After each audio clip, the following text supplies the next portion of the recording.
In the 2000-2001 season of the Primeira Liga, BOAVISTA shocked the world with their inspiring title win. Against all the odds, they clinched the title by a single point to see off the challenge of former champions and neighbourhood rivals, FC Porto.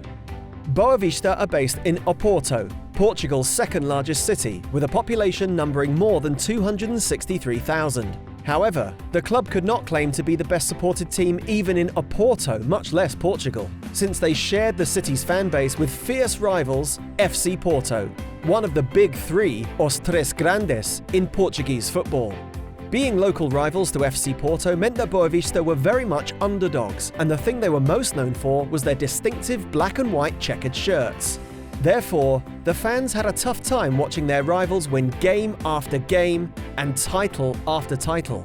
So although their following was not as large, they were arguably more loyal than that of their city rivals. The team played with their heart and soul during this incredible season, and the organisation, tactics, and brains behind the team was manager Jaime Pacheco.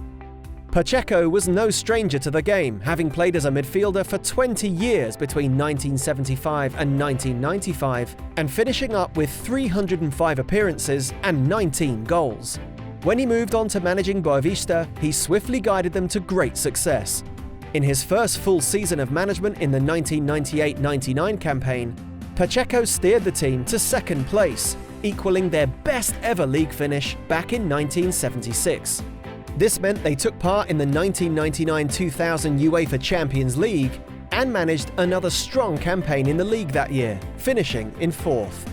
Then, in the spectacular league-winning season the following year, Pacheco also guided the team to a Champions League semi-final run. To win the league, Pacheco knew that he had to make some signings to push the team past their rivals.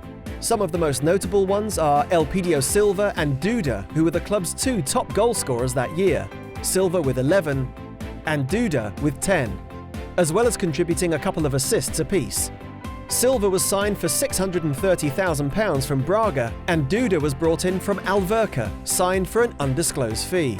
Other signings that were made were Armando Gonçalves Tejera Petit from Gil Vicente, Rui Oscar from Marítimo, Nuno Miguel Freixo Barreto from Vitória Setúbal, and Erivan from Fremont, all of whom were signed for undisclosed fees. These players had a massive impact on the team's defence, creating a formidable defensive unit that opposing teams found difficult to break down. Of course, to fund all these signings and free up wages, the club had to sell and release some other players. Big names to leave BOAVISTA included João Paulo and Rui Lima on loan deals to Vitória Setúbal and Desportivo Alves, as well as José Bocingua on another loan deal, this time to Fremont. Some other transfers were Rui Bento to Sporting CP and Pedro Martins to Alverca on free transfers, in order to free up wages for the club.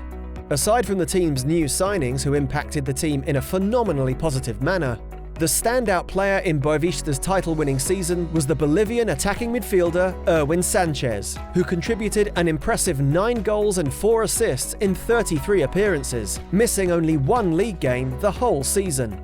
BOAVISTA had an outstanding record throughout their title-winning season, with 23 wins, 8 draws and only 3 losses throughout the 34 games, averaging 2.26 points per game. This was helped dramatically by their home form throughout the season, in which they managed to average 2.82 points per game, by winning 16 games and losing only 1, where they were narrowly beaten by a score of 2-1 to Braga.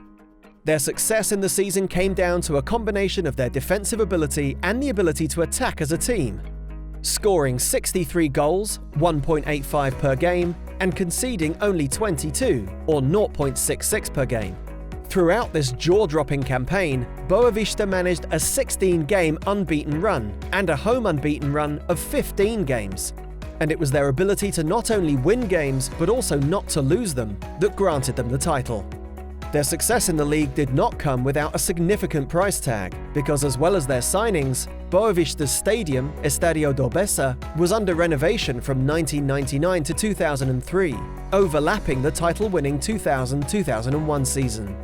It would cost upwards of €31 million to upgrade the old stadium, Campo do Bessa, which had been there since 1911. This expenditure, however, did not faze owner João Loureiro, who was the club president at the age of just 34. His greatest achievement was being the youngest football president in Portuguese football to win the league, at only 37. This also made him the most successful president in Boavista's history. In the end, Boavista won because they got almost everything right. That said, the key reason they dominated the league that year was because of their cohesive teamwork and sheer determination to succeed. This was inspired by their manager Jaime Pacheco and put into effect by the whole team, pushing them above and beyond the competition and making history, not only for the club, but in the league too. Their drive to the title was powered by key players such as Petit, who helped Boavista's defence remain solid from a defensive midfield position, and Erwin Sanchez, possibly the best attacking midfielder to ever play for the club.